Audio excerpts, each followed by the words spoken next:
Good morning, everybody. Good morning. Good morning. What is going on? Monday, October 20th. We're finally here, guys. We are finally here. The start of the NBA basketball season. We are one night away. Thank you very much for being here. October 20th at 8 a.m. All right, we're back. We are officially back. One more day that we could sit here and talk about a non-game, I guess you can call it. A game that doesn't matter or other games that don't matter, and then we're back in the mix. So I appreciate you guys hanging out. Excited to get the season started. Excited to kind of get things all kicked off here for the Lakers and obviously for the rest of the NBA. We got a packed show today. This was a very, very busy weekend, and it's going to work out perfect for the show. We got a lot of really good topics. I appreciate you guys hanging out. What I do Saturday? Did I put up a video? Saturday I put up a video. Gabe Vincent did some stuff on Gabe Vincent. Did some stuff on Marcus Smart as well. So you could tell I was kind of getting the juice too. I'm like, you know what? I'm not ready to wait till Monday for the show. Got a lot of topics that I'm going to start kind of listing out for everybody. And as I do, you guys can feel free to put any comments that you guys want on here. I'm going to do my best to obviously get to these comments. And as the show goes on and it progresses, we'll always keep an eye and look to see what you guys are talking about in the chat over there. Okay, let me give everyone just a quick idea, a quick rundown of the show. Slow down for a second, Al. Take a deep breath.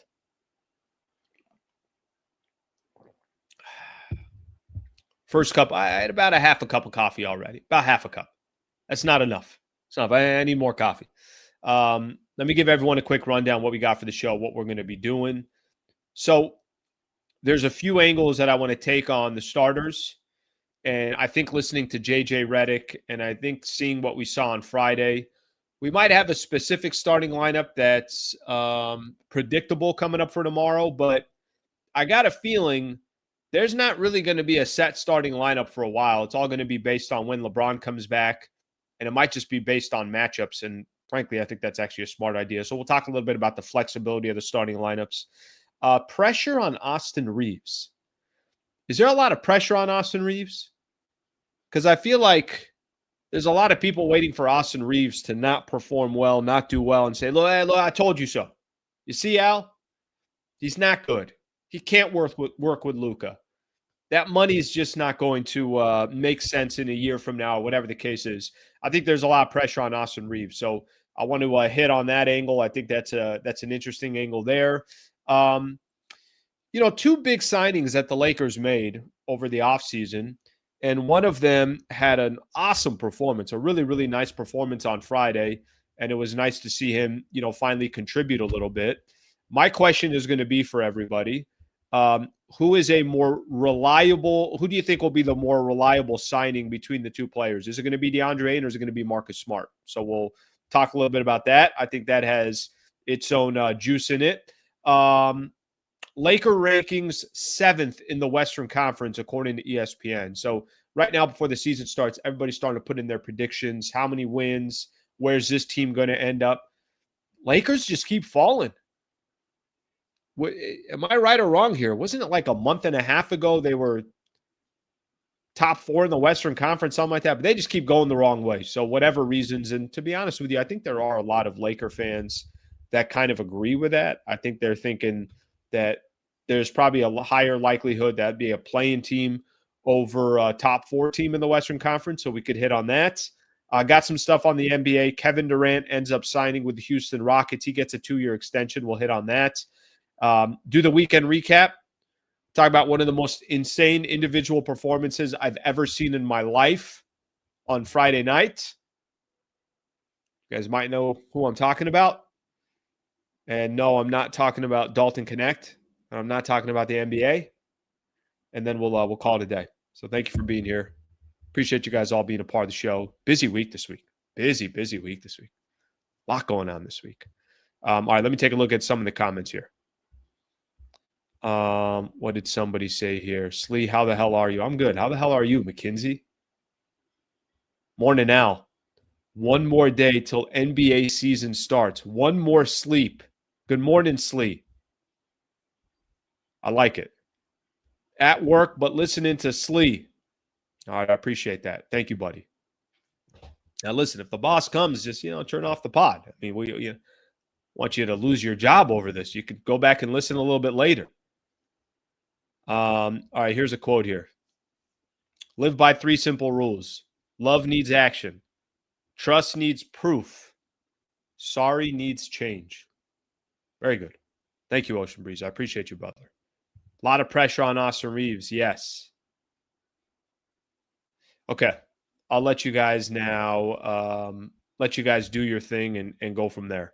All right. Let's get the show started. Flexible on the starting lineups. So we saw something on Friday that might have kind of gave us an indication of what the starting lineup's going to be for the Lakers. Maybe it gave us a little bit of an imprint into the thought process of JJ Redick. And I got to be honest with everybody, before preseason started, I didn't think we were going to be talking about this type of a starting lineup. Gabe Vincent started on Friday night against the Sacramento Kings. Fun game. I know the Lakers didn't win. I know some people look at these preseason games and maybe they take it a lot more serious than they should. My frustration over the preseason was I just didn't get enough opportunity to see what the lineups looked like and what the potential could be with some of these different players. So that would be my frustration. It's just we only got to see kind of a small little glimpse of some of these guys together. Starting lineup on Friday night, Lakers went with Gabe Vincent. And it was like, okay, so it's not just going to be Vandos in the starting lineup and that's it. Had some more time to kind of think about it and watch the game again on Friday and read some of the quotes that came out. And I think you can make a case for Gabe Vincent in that starting lineup. I don't think it would be something that I would do on a night in, night out basis personally. But here's what Gabe did in the preseason. You guys can tell me whether, how much of this is justified for him to grab that starting nod and Lakers will figure out everything else from there. Gabe Vincent in the preseason, 16 points a game in 22 minutes, 55% from the three-point line, and 47% from the field. Gabe Vincent was incredible in preseason. Now it's preseason. He also had the ball a lot more than he would once the regular season starts because we know Luka Doncic is going to be driving everything and Luka Doncic is going to be the quarterback and everything's going to run through Luka. And if it's not Luka, then they're probably going to run some stuff through Austin Reaves. And if it's not Austin Reaves, they're probably going to look down low and see where Ayton is and see how they can get him touches and looks and everything else. They're not, safe to say, I don't think the Lakers are going to be running a ton of plays for Gabe Vincent. But what could Gabe Vincent bring to the starting lineup for the Lakers? What can he bring? All right, a little bit of toughness, right? Kind of a scrappy player.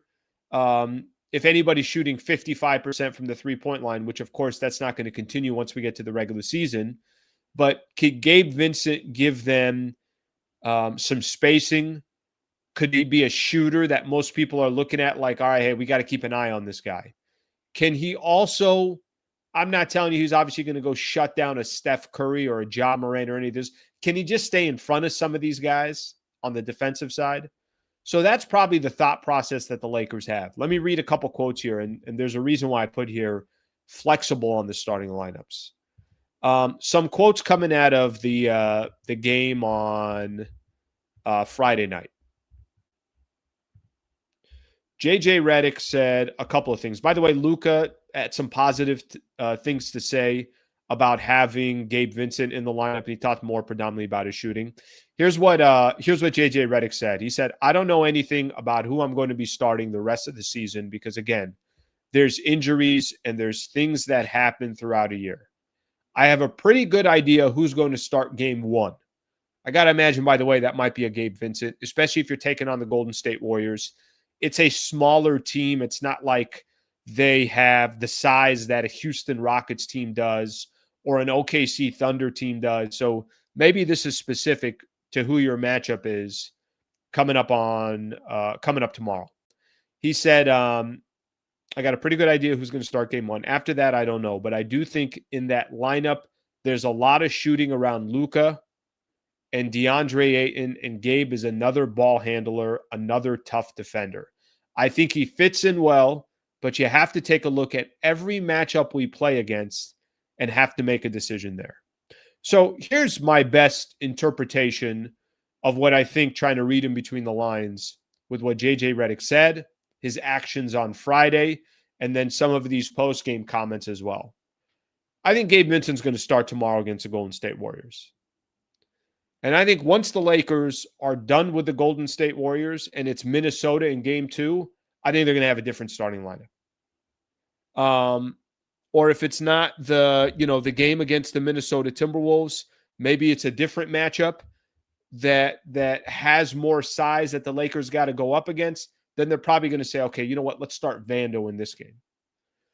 I think what the Lakers are going to do, if we were all looking for this just concrete starting lineup until LeBron comes back, I don't think you're going to get it. And frankly, I think that's smart. I mean, you could look at it two ways. You can say to yourself, just in regards to starters, you could say that the flexible matchups is a strength, or you can say, yeah, they just don't have a starting 5 that jumps out that you're like, yeah, that's the starting 5, and let's not have this conversation anymore. And they probably will have that, or a much closer version to that. Obviously, once LeBron comes back, we'll have a better idea.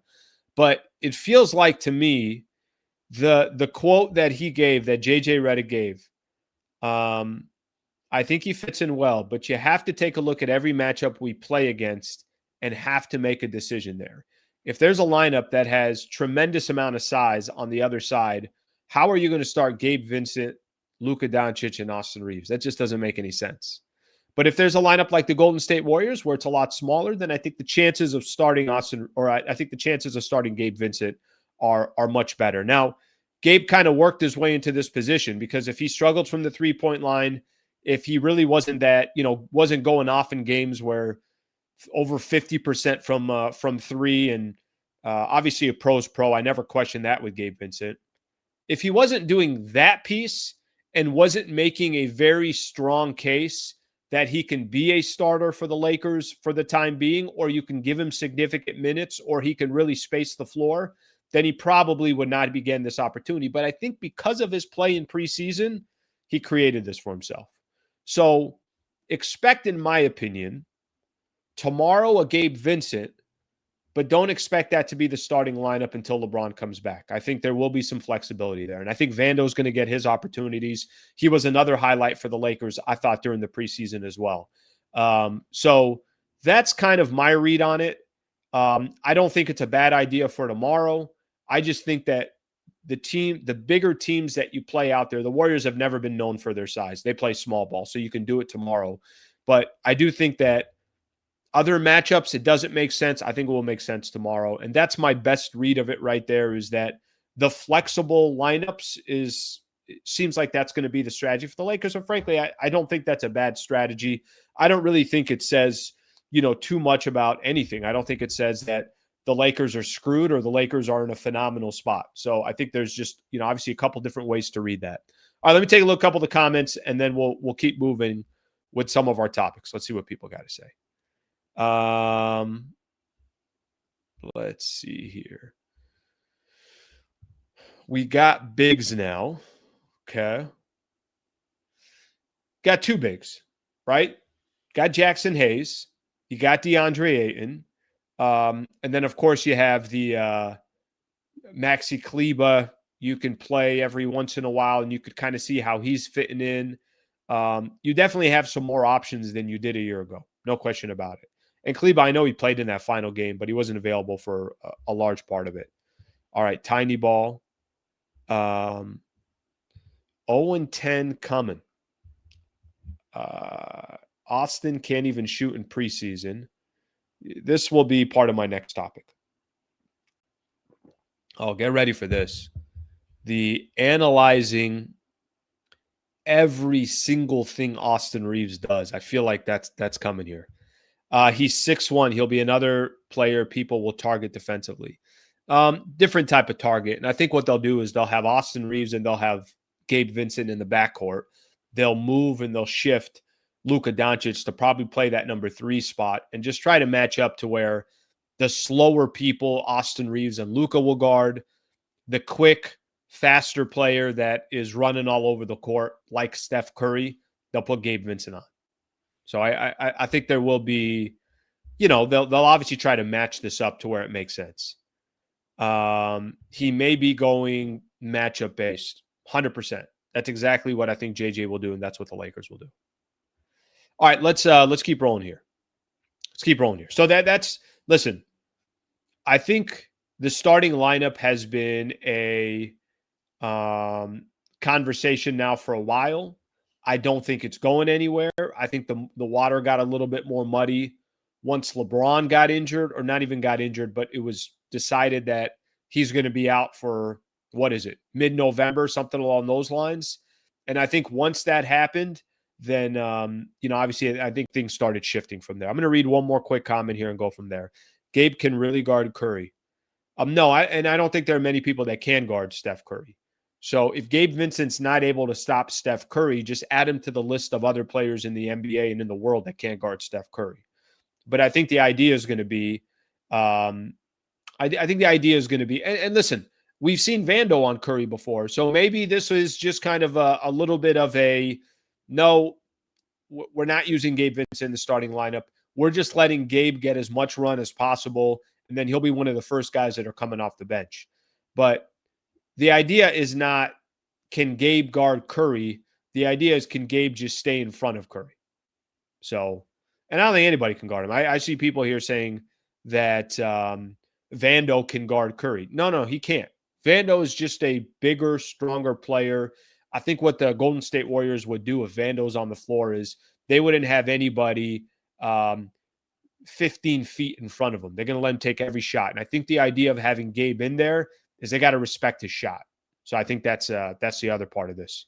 It's that time of the year, Slee. Yes, sir. Yes, sir. Finally here. Okay. Pressure on Austin Reaves. So let me kind of throw a couple things out here on the Austin Reaves front. Lakers played on Friday night. And I don't blame people doing this. I get it. I understand it. I mean, this kind of comes with the territory. But right after the game, I do my post-game show. And people start kind of jumping on. And instead of talking about Luka 31-9 or Marcus Smart having a phenomenal game with 14 points and really just nice contributions from Marcus Smart, Rui had an excellent game. Can't grab a rebound if his life depended on it, but he had 18 points, hit 4 of 6 from the 3, or 4 of 5 from the 3-point line. Gabe another 4. Instead of talking about all that, there are a lot of Laker fans that just went straight to, hey, Austin Reaves really struggled. Hey, Austin Reaves isn't good. Hey, Austin Reaves should be coming off the bench. Hey, don't pay Austin Reaves. There's going to be a lot of pressure on Austin Reaves this year. And let me kind of explain why. There's pressure for a number of different reasons. But I think the most amount of pressure is going to be coming from the fan base. Now, it's up to him if he can ignore that. It's up to him if he can tune that out. It's up to him if he can just simply say, yeah, I don't care what the fans are saying. I'm out here. I do have a good portion of Laker fans that are also supporting me, and I'm going to go out there and have one of the best seasons I've ever had in my career. We know the pressure also comes a contract year, and he's obviously looking to get paid, and some people say 35 to 40 million a year. We know that's going to come with the territory as well. But this is what I mean by the pressure. The pressure that I mean is that in a preseason game on Friday night against the Sacramento Kings, there were 3 different storylines that we could have gone to. And where I felt a lot of people wanted to go to was Austin Reaves shot 3 of 15 from the field, was 0 of 7 from the 3-point line, and only had 8 points. The pressure that's going to be on Austin Reaves is primarily going to be, look, LeBron's not there. So if there's one player, Luka, I don't even want to talk about Luka. I know what Luka's supposed to do, and frankly, I know what Luka's going to do. Maybe he doesn't do it every single night, but damn, he's going to do it 3 out of 4 nights where it's 39-9 and is the best player on the floor by far. But without LeBron, there's less margin of error for the Lakers. Without LeBron, there isn't another player that's getting a tremendous amount of attention. Without LeBron, there's going to be more focus on finding ways to shut down Austin Reaves. Because I think in a lot of these games, if there are teams that are game planning first for Luka and second for Austin Reaves, number one, I think that's a smart strategy. And number two, if they have games where they control Austin Reaves, they probably beat the Lakers. And if Austin Reaves has games like this, any player, but specifically Austin Reaves has games like this, let's not even say he went 3 of 15 and 0 for 7 from the three-point line, which is an awful, awful line. He did have 8 assists. I give him a lot of credit in that. 17 assists between Luka and Austin Reaves. But if Reaves has games like this where he's struggling, let's say instead of 3 of 15, he went 6 of 15. Let's say instead of 0 of 7 from 3, he went 2 of 7 from 3. It doesn't even have to be a disastrous game like he had on Friday in a meaningless preseason game. But every single night, what I think is going to happen with Austin Reaves, he's going to be critiqued as much as any other player on the Lakers, especially without LeBron. Lakers without LeBron it changes everything. Now, maybe this is going to allow a different type of pace. Maybe it's going to allow Luka Doncic to be even more comfortable. Maybe it's going to allow DeAndre Ayton to get more touches and looks. Whatever angle happens without having LeBron. But you'd rather have LeBron than not have him in the lineup. But what I think it's going to do, it's going to highlight even more the attention teams can have on Austin Reaves defensively. And it's going to highlight even more how much the Lakers are going to need Austin Reaves every single night. That's what Austin Reaves has coming from this upcoming season. And I'm not telling you that he's going to shy away from the pressure. I'm not telling you that he cares whether people are criticizing him or not. But when he has a game like this and the Lakers lose against Minnesota, or they lose to the Warriors, or they lose to Memphis, I'm just kind of thinking of some of the games they have early in the season. There's going to be a lot of noise from a lot of Laker fans that I'm not telling you they're rooting against Austin Reaves, but what I think they are doing is trying to prove their point that this man's not worth 35, 40 million a year, doesn't make sense in the backcourt with Luka Doncic, and should not be the player that is teamed up with Luka long-term. That noise will just get louder and louder. And if Austin Reaves has a great game, if Austin Reaves goes, 8 of 12 from the field, ends up with 20 points and 6 assists, the noise will be there, but it will be a lot quieter. And the noise won't be loud to give him praise. But when he has bad nights, I feel like the chirping's going to be coming from everywhere. So it's going to be a unique season for Austin Reaves that he's going to have to adapt to. Maybe I'm wrong on this, but this is just the interpretation I have based on the feedback a lot of fans have been giving me in regards to Austin Reaves, his fit, his game, and the contract that he could be making down the road. So I think there's going to be a lot of pressure on Austin Reaves, and it's going to be fascinating to watch. Okay, let's take a look at some of the comments. I think this is a good conversation and a good topic to have. Let's see what we have here. Let me try to go back a little bit. All right, let's see. Reaves has proven for the last 2 seasons he's not a shooting guard because he can't shoot. Okay. I think I want to look at his exact stats here so we could look at it. I got this opened up anyway, so I think it'd be good to have. Let's see his stats over the last couple years, shooting wise. From the field, no problems at all. Terrific from the field. Phenomenal from the field. And this is the last couple of years. So obviously all time. Let's take the last 2 years. 2023, 2024, he shot 48% from the field.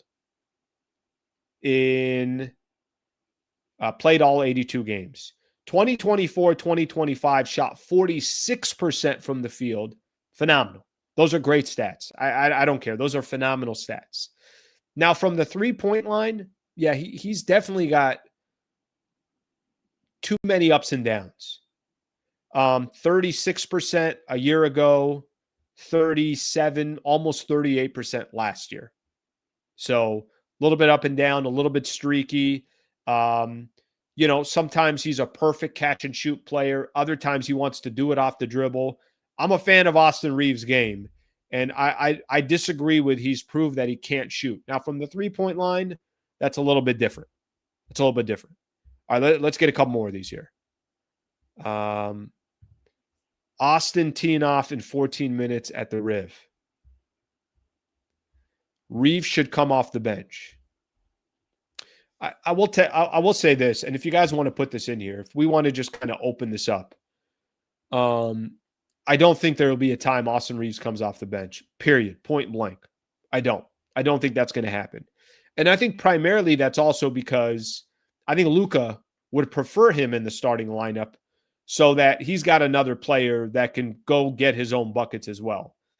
Philosophically, I understand the reason. Hey, now you got a scoring punch off the bench. Now Austin Reaves gets to go against a second unit. We all know when the game comes towards the end, Austin Reaves is going to be in there. If you're playing your best five, Austin Reaves is clearly there. All right, let's get some more in here. Reaves cannot play off ball. There's a lot of times he needs the ball. I don't disagree with that. And if I was listening to I was driving around yesterday, and I had NBA Sirius XM on. Yes, I had NBA Sirius XM on October 19th. Yeah, maybe I had it on. Primarily the reason why I had it on is Klay Thompson was doing an interview, and I was listening to Klay. And Klay was talking about, he's got this to prove and that to prove and whatever he can do to help Dallas. But he said something about how, I guess, Dallas is running a new offense, and it's a lot more movement. And he said the best part about the game of basketball is what he was kind of referring to here was when you don't have the ball, how you create, how you get open, how there's so much movement, how the game is so much more beautiful. And Klay Thompson is one of those perfect examples of, I'm a shooter and I never stop moving. He drives defenses absolutely crazy because you can't leave him for a second, and he also doesn't just sit in the corner. I see a lot of the Lakers doing that, where there's too much watching a guy like Luka Doncic go to work or LeBron go to work. Hopefully that's not something that Austin Reaves is doing. Reaves is a hooper, but if you can acquire a player that's a good defender with some offensive ability, you make a trade. If not, resign him and use him in a possible trade. Yeah, I don't think there aren't too many people that say, not only is he a hooper, not only is he a good player, not only did he come up through the Lakers system, but not just keep him, but re-sign him and make him a building block that you build around. I feel like what most people say is trade him now, try to go get more talent, re-sign him in the offseason, keep him for as long as you have to keep him for until he's eligible to be traded. Slee, is AR worth $40 million? Is it safe to say they are as good as Anthony Edwards, who makes $40+ million? I want to say Anthony Edwards in the latest power rankings of individual players was top 10.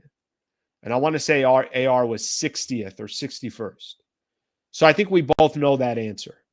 But there are a lot of players that are making $35 to $40 million a year that are not worth $35 to $40 million a year. But today's economics mean they're worth $35 to $40 million. If Anthony Edwards was due for an extension, he would be getting the absolute max that you can get, obviously a lot more than 35 to 40 million. So hopefully that answers your question there. Well, I'm just going to say this. I don't see too many things on here that really, really supports Austin Reaves. And that's my point. That's it. I don't have another point. My point is every single night Austin Reaves plays well, there won't be too much noise saying how well he played. Every time Austin Reaves doesn't perform well, I think there's going to be a megaphone that's 3 times as loud when he doesn't perform versus when he does perform. That's kind of the only point that I'm trying to make here. When I say there's pressure on Austin Reaves, that's what I mean by it. Let's get these last couple of ones in here and we'll keep going. Reaves is legit, but he's redundant now that we have Luka. By the way, I want you guys to know, I don't fully disagree with what everybody's saying. I don't. Like, I get what people are saying. And it makes sense if you can go out there and get a 2. Somebody had thrown something to me. I think they had said something about Dyson Daniels or something like that. It was Al, what do you think of this player? Look, Jaden McDaniels was another conversation. And maybe the Lakers are holding on to Austin Reaves to say, listen, if by any point a Giannis Antetokounmpo became available, well, we got to trade something of value. And maybe that's, the biggest piece that they have. If Giannis is demanding to come to the Lakers, then maybe that's, another big reason why you hold on to a player like that. All right. Good stuff right there. Reaves didn't show up in the playoffs. So anyways, you guys get the vibe of what I'm referring to in regards to all of this. So I think you guys clearly understand what I mean by the pressure that's on Austin Reaves. Okay, let's keep moving on here. Smooth show so far. Look at you guys. Smooth operators on this channel. Shout out here, Brad Wallace and the Wallace firm. When did I talk to him? Friday, I was talking to Brad and spent a good amount of time just having a conversation with Brad. If I get on the phone with Brad about Lakers, we got another podcast, basically. I might as well just record it and post it. Shout out to Brad Wallace and the Wallace firm. Great partners of the channel. Injury attorneys that can represent anyone in the state of California. Serious injury, wrongful death case. Please. It's an intimidating, I'm sure it's a process where you don't even know where to start. Start with Brad Wallace and the Wallace firm. Go to the URL that we created, wallacewins.com/Sliwa. You can fill out a free consultation. So put all your information in. Somebody will reach out to you. You ask for Brad Wallace personally, and I guarantee you that he will be there to try to help you and just guide you in the right direction. wallacewins.com/Sliwa. wallacewins.com/Sliwa. Thursday, I'm going to go join him for the podcast, and I'll go do my show from their podcast studio that they have. They're out in Encino, so I'll hang out with him for a little bit there. I'm sure I'll bring him on. He'll talk a little Lakers. You guys know how much he loves Lakers and NBA basketball, so he'll give his opinion on that. Thank you to them for being partners, and thank you to everybody on the chat that's always supporting our partners, so I really appreciate that. Okay, let's keep topics moving here. So something cool happened on let's see here. What's today? Monday. Something cool happened on Friday. On Friday night, we saw a player that I was really excited about that signed with the Lakers in the offseason have a really good game and had quotes that gave me some confidence in the direction that he's moving in and the type of player that he can be for the Lakers. We all saw Marcus Smart on Friday night. Looked like a little bit of a version of Marcus Smart. 23 minutes of play, 5 of 11 from the field. Not crazy about him shooting 8 threes. Went 2 of 8 from the three-point line. I don't want him to be too reliable. Some of those playoff games I used to watch, it's like the Eastern Conference Finals. It's the Celtics and the Cavs or Miami or whoever they're playing, right? Dude used to launch from 3. I'm like, yeah, that ain't a good shot. I don't want to see that from Marcus Smart. But he had 14 points and he had 4 steals in just 23 minutes of play. One of my favorite highlights so far in preseason is on Friday night against the Sacramento Kings. The dude's diving all over the place. I'm like, what the hell is going on? That's Marcus Smart. That's in his DNA. And he had some quotes after the game about how great he feels. And this is the best that he's felt so far in training camp. And how he's going to set the tone on the defensive side. That's the player every Laker fan is hoping will deliver this upcoming season. And if you go look at a lot of these power rankings of where the Lakers are, outlook on the upcoming season and how people kind of view what the season's going to be for the Lakers, do you know what the theme is in every single one of these articles? It's all going to come down to the role players for the Lakers. If their role players are the best version of themselves or the best version that the Lakers hoped for when they signed a player or they got him in the buyout market, then the Lakers got a chance to make some noise. But if they're not, then the Lakers are going to have some problems. So Marcus Smart on Friday night gets the 14 points, 5-11 from the field. Okay, cool. All awesome. 3 rebounds, 2 assists, 4 steals for Marcus Smart, and he looked healthy, and he's diving all over the place. And he just adds something that the Lakers, every team needs. You might have it with Vando, but now that you got 2 guys that can, be those types of players, maybe Gabe Vincent also kind of becomes that player that we felt like he was in Miami. I'm not even talking about offensively. I'm talking about defensively. Now, all of a sudden, you got a little bit of an identity, because here's one thing I'm not a fan of. If you're trying to win games 125 to 122, you're not going to get very far this year.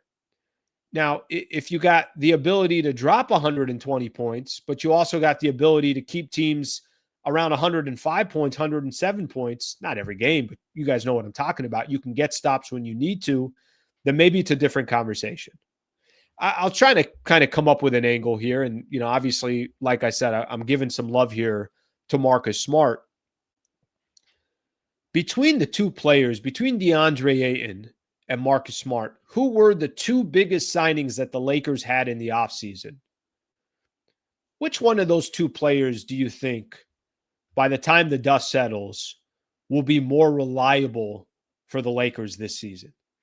Is it an easy one? Is it like, well, no, I think it's going to be Ayton because they're more desperate for that position. But yeah, I think it's also fair to not really know what Ayton's going to bring to the table every single night. I would lean towards Ayton's impact kind of as that anchor in the paint. The ability to have Luka set him up in so many different plays. I think his box score is always going to be bigger just because he's in the starting lineup and he plays with Luka.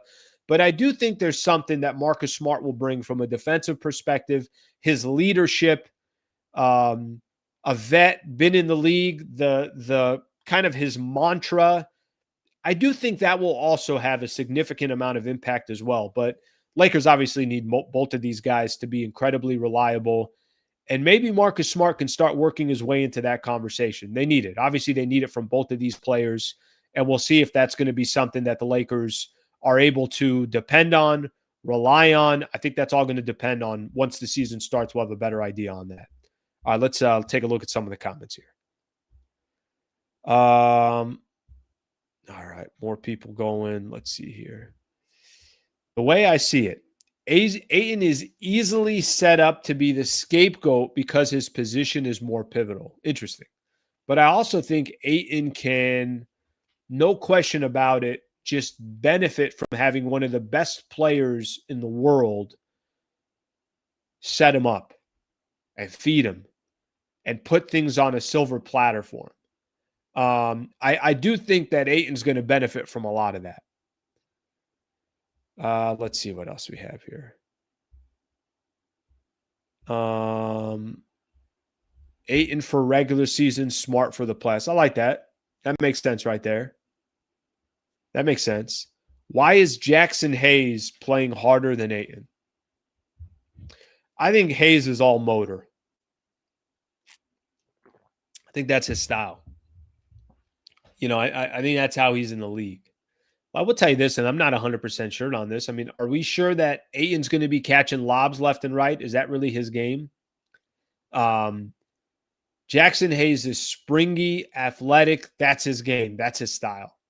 So might feel like he's playing harder, but I don't know if that's the case. Ayton seems timid and doesn't play 7-1. I don't disagree with you on that.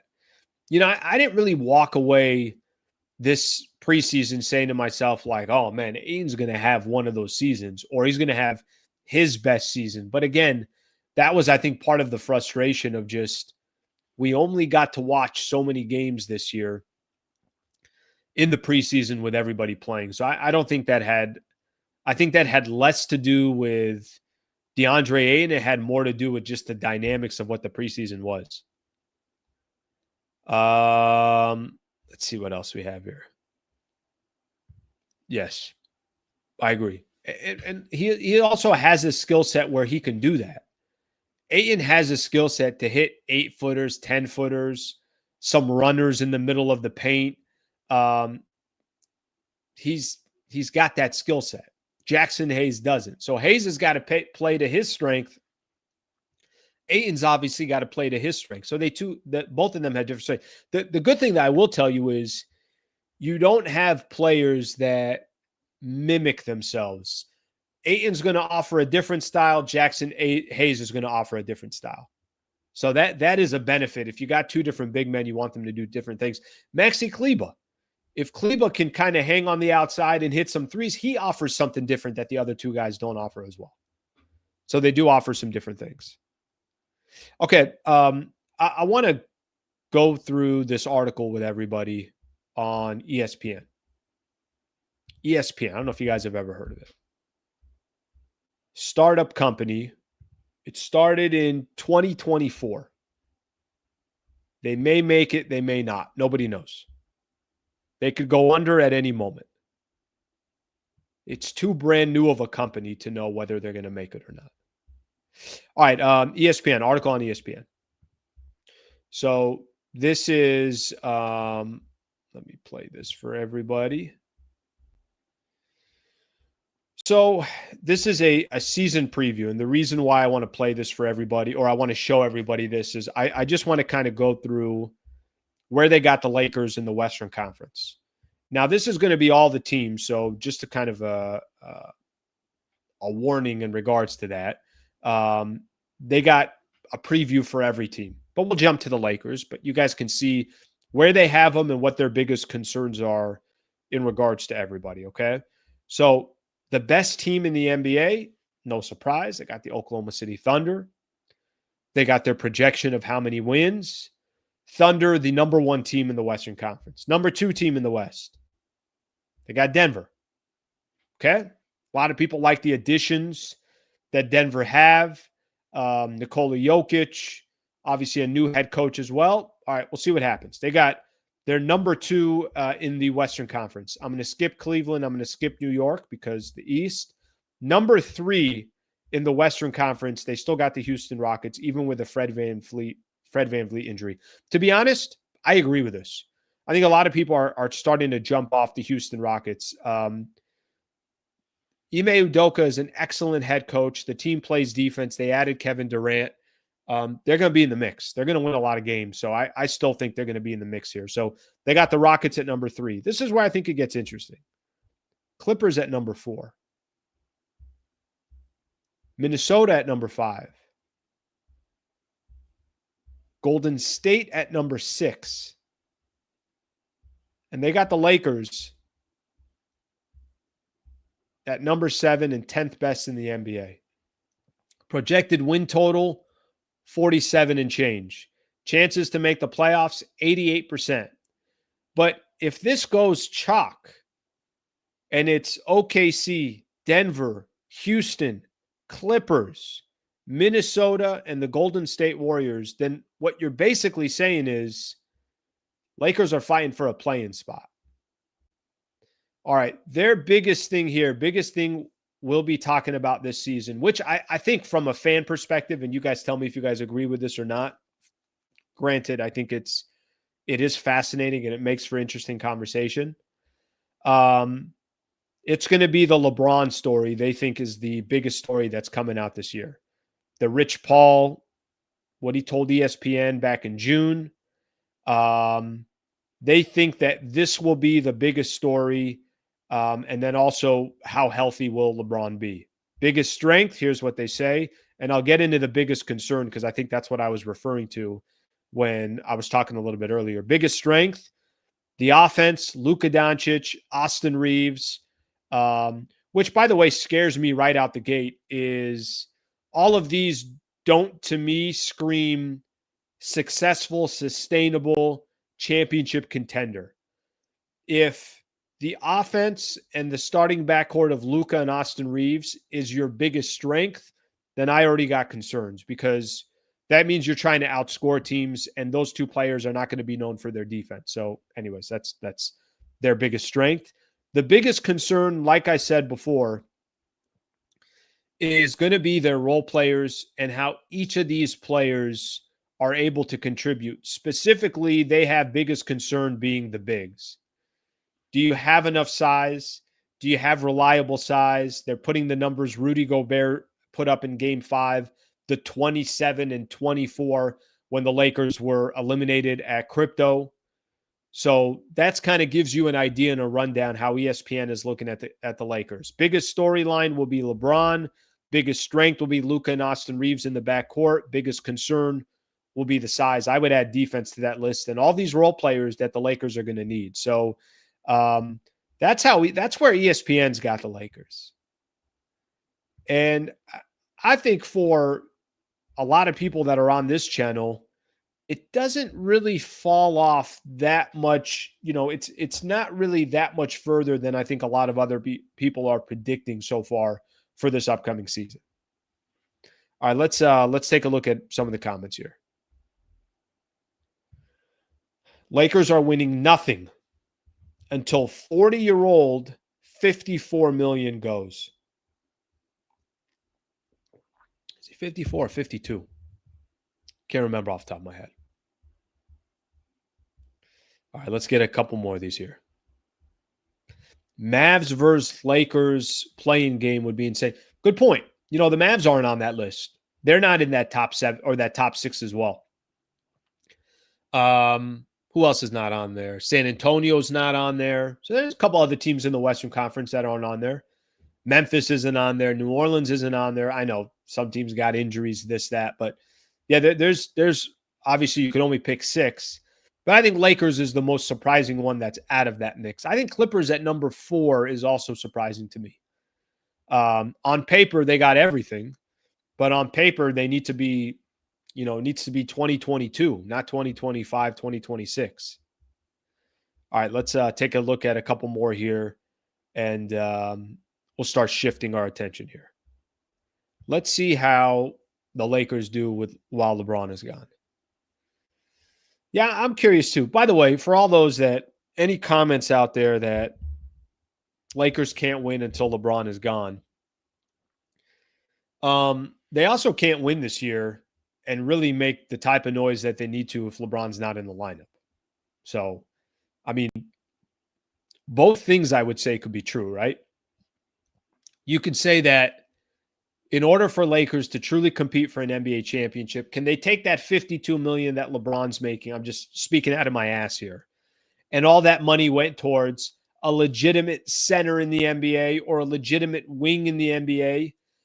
You could make that case, and I'm not going to argue that too much. But they also have no shot of winning and making real noise unless LeBron is here right now, like this season, because he's on your roster and you got money going towards him. So I think you could look at it, in 2 different ways. And let's see how Lakers will do while LeBron is gone. That's why I kind of had that point a little bit earlier about how much pressure is on Austin Reaves, because they're going to need Austin Reaves to shine, obviously, in these first month of the season. They're going to need him to shine even when LeBron is back, but even more so now, because if I'm another team, I'm putting so much of my game plan around Austin Reaves, because I know no matter what I do, Luka's going to get his. I don't care how much I game plan for Luka. Luka's going to get his. But what if I can stop Austin Reaves from being as effective for the Lakers? It kind of starts the crumbling rotation of the team, unless everybody else is hitting. Like, they had a ton of guys contributing a couple days ago. All right.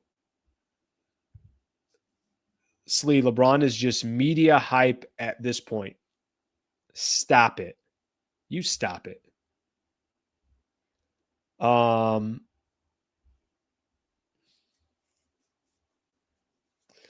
Listen, does LeBron love the attention? He does. Does LeBron, does he have a lot of drama with him? He does. Does he put up 25, 7, and 7? He does. So you can be right about the media hype, but I could also be right that he still produces. Does he produce like he did in 2020? No, he doesn't, but he still produces. I know why I have to have this. We got to do this every time, every show now. By the way, you know what the funny thing about all this is? I'm not even like a LeBron the guy has never done anything. I'm not like that at all. But I feel like when people say he does nothing and he's done nothing, I'm like, all right, well, that's just a hater talking. You stop it. All right, let's I just don't get it. And then it's like, well, it's not effective in this. Okay. All right. All right. You win then. All right. LeBron is nothing. You're right. He's done nothing in his career. He can't do a thing. Okay. You want to win the argument, you win. You win. Some of these comments. You guys are the best. I still love you guys, okay? Whether I agree or disagree with you guys, I just want you guys to know. All love on my side. All love on my side. Okay. Let's keep moving here. Let's keep moving here. I'm going to wait on some other things. There's some stuff I want to do on Luka. I'm going to wait till tomorrow. You know, today was such kind of a packed show. Anytime you come back from a weekend, you usually have so many different topics that you can hit on. And I still want to do the weekend recap, so I want to spend a little bit of time on that. Tomorrow, I want to hit on a specific Luka Doncic topic about how much is on his shoulders as a Laker and how much I think it means nothing to him. Like, you want to talk about guys that are able to play under pressure and deliver under pressure. Luka's been doing it his whole career. Now, especially with LeBron not in the lineup, how much more is on his back and his shoulders? I don't even think it matters. But we'll do that tomorrow. I'll say that for tomorrow. I'll be rushing if I try to fit that in today, so I don't want to do that. Okay, I got a couple things on the NBA, and then we will jump into the weekend recap. All right, let's do this. Let's get our weekend recap. Let's get that up here. Of course, the weekend recap is presented by the Wallace firm. Thank you to Brad Wallace and the team over at the Wallace firm. WallaceWins.com/Sliwa. WallaceWins.com/Sliwa. I feel like some people want to fight me about LeBron. Let's go at it, bro. You pick the location. I probably wouldn't do too well. I got to be honest with you. If you're taking an over-under on how I would do in a fight with random people in the chat, I'd probably go with the under. That's just me personally speaking. I'd actually put money on the under, so I walk away making some money. All right, Kevin Durant signs an extension. Let's get that going here as I get ready to pick fights. Kevin Durant gets a $90 million Rockets extension, $30 million under the max. So let me read this here because I think, and I'm sure there's going to be some people that say, why didn't LeBron do that or whatever the case is. Now, listen, just remember, all LeBron did was opt into his final year of his contract. For all we know, this is it for him. For all we know, Lakers don't want him after this year. I mean, that could very well be the case as well. Houston Rockets star Kevin Durant has signed a 2-year, $90 million contract extension with a player option for 2027, 2028. Durant was eligible for a maximum contract extension of $120 million over 2 years, but he understood when he chose the Rockets as a trade destination that he'd be sacrificing money on a new deal, in this case, around $30 million. So I guess the idea is for the franchise, for the Rockets to have some flexibility. Rockets are going to be a problem for the next couple of years. We'll see. You know, I think the beauty for Kevin Durant is he's back on a team where he gets to just be Kevin Durant. No. Don't worry about going in locking defenders. You got other people that do that. Now, they're going to need a quarterback to kind of set the table for everything. We'll see what they do from a point guard position, whether they just try to do it from within or they go try to make a trade. But Houston's going to have some players around Kevin Durant, and I think KD is going to be able to do what he does best, which is let me just shine. Let me be my strength at this age. He's got to stay healthy. We all know that. But they got some really good players, and they got players. They got size. They got big men. They got enforcers. I think Amen Thompson's going to be a fantastic player this year. He was already a great player last year. So watch out for the Houston Rockets. But like I said, signed an extension, left $30 million on the table to allow some flexibility. So Kevin Durant, understanding that this is going to be his last chance if he wants to add anything to his legacy, win an NBA championship outside of the Golden State Warriors, this is going to be his opportunity, and I think his best chance since he left the Warriors. So there's, obviously some NBA news there. The other NBA news I want to get into real quick, before I came on, and I didn't see the article, so I saw it when I was on Hoops Hype. There was a lot of quotes that came out. I guess the Wall Street Journal did a whole thing, an investigation of their own on the Kawhi Leonard, Los Angeles Clippers, Steve Ballmer, and Aspiration deal. This deal was wild, and it made no sense at all. So I want to go in and read the whole Wall Street Journal article, but what Hoops Hype does such a good job doing, they give you like these blocks of, I read like 6 or 7 of these paragraphs or blocks that were taken from the article. Oh my God, what was going on with this deal? I'm going to read a couple of pieces of it because every time it just didn't make any sense to me. The more that I read it, it didn't make any sense to me. I want to get the guy's name. What is the guy's name? All right. Well, the highest shareholder basically of Aspiration was basically like pushing down the throat of this company. It's like, no, you got to sign Kawhi Leonard. We got to give him stock options in the company. They wanted to give him $20 million of stock options plus $28 million to be their spokesperson. And there were all these other people within the company that are like, what are you talking about? Why would we use Kawhi Leonard? Here's one. You can't just commit to a $48 million spend without talking to people in the company. I don't get it. And this is one of the executives kind of talking to the biggest shareholder. Here's another quote. Sandberg then agreed to give Kawhi Leonard shares from his own holdings, telling executives in an email that they would come to see their heir. The benefits that you will get from this partnership are subsidized by my $20 million of stock. I guess he ended up not giving him the stock, but a lot of people are saying there were just like red flags everywhere. A marketing director reviewing the terms complained in an email to supervisors about some pretty big flags, including that the man they were paying to introduce the public to their company didn't use social media. We should be getting way more than 1 8-hour production day for the price that we are paying. Then they, went on to say, like, can we look at different strategies and this and that? Now, I guess also in the article, executives never believed Kawhi Leonard's endorsement was a cap workaround. This story is wild. Wild just how many people within the organization were like, this is the most idiotic investment that we've ever seen. And it only just makes the thing more and more shady. There was one piece of it too. In December 2021, Sandberg told a high-ranking Aspiration executive that the Clippers had approached him about a deal with Leonard, their injured star. The executive recalled Sandberg saying, "This is important to the Clippers."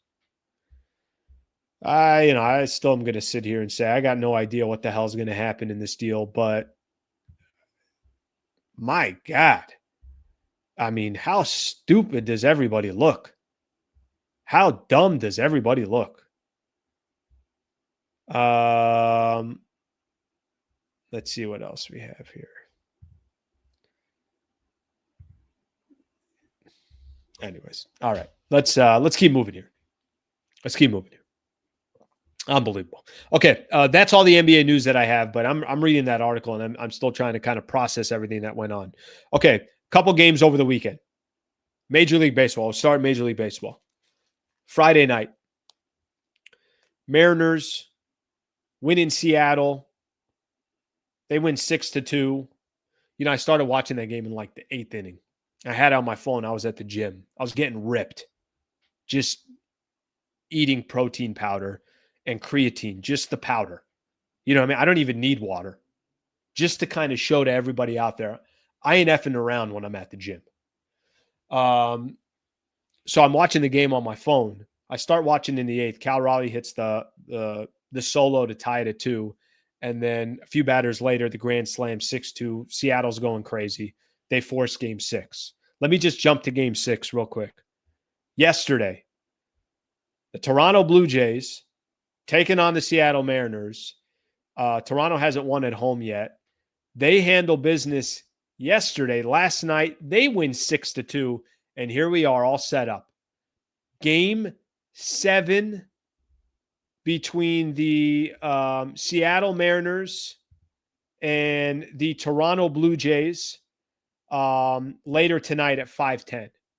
So whatever the hell you got on your schedule today, at 5:10, shut your ish down, put away your computer and watch a little Game 7 of the Mariners and the Blue Jays. So that's coming up tonight, Game 7. Are there any other teams? Is that it? Were there any other games on Friday? I don't think I caught any of them. Is Seattle-Toronto the World Series? Maybe there was a game on Friday. Let me just say this here real quick. Dodgers beat the Brewers 5-1. They sweep Milwaukee. Listen, I'm not trying to say I told you so, but remember when we were talking about 0-6 were the Dodgers against the Brewers? And I was like, yeah, I don't think that matters.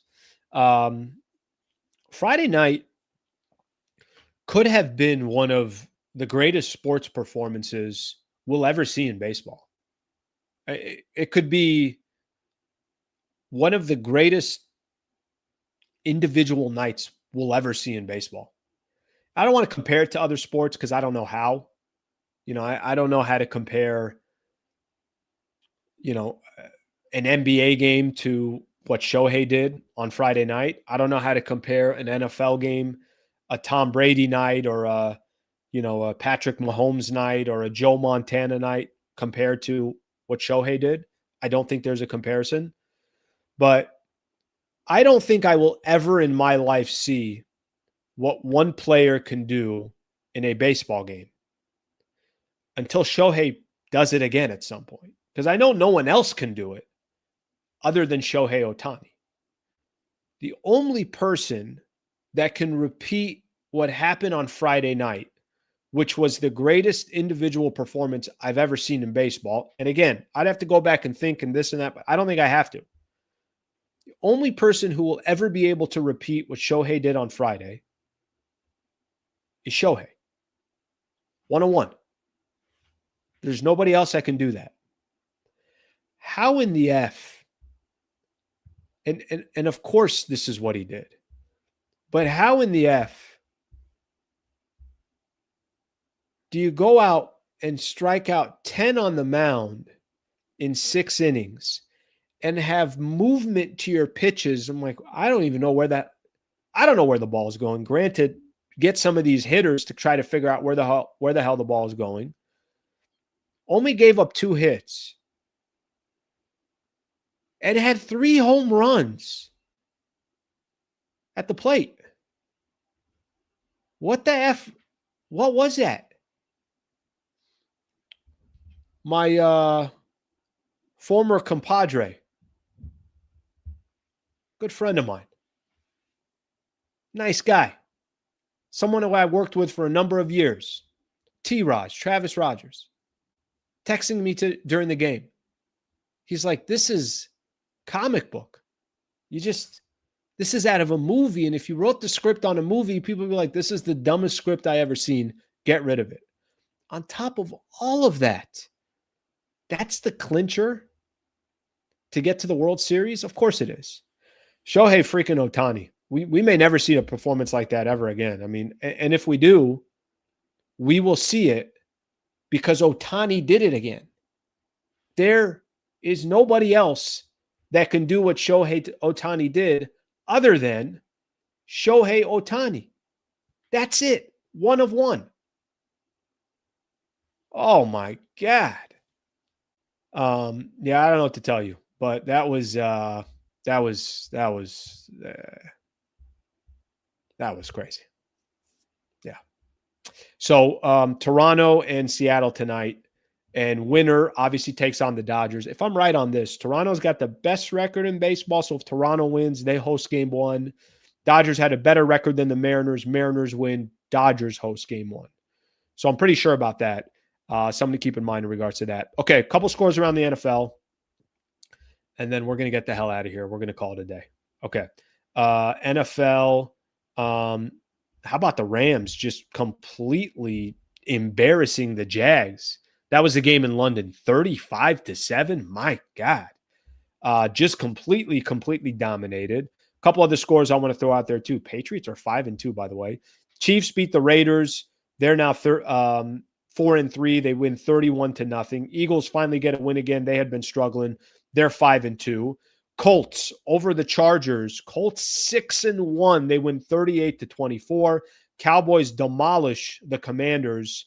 My guy, who I really enjoy watching, Jaden Daniels. Hopefully he's not injured. I didn't really see if he ended up coming back in the game. Once it was a blowout, I stopped watching. Last game I'll just kind of point out here are 2 games. Packers 4-1-1 now. They're over the Cardinals. 49ers 20-10. They're 5-2. So there's some of your NFL scores over the weekend.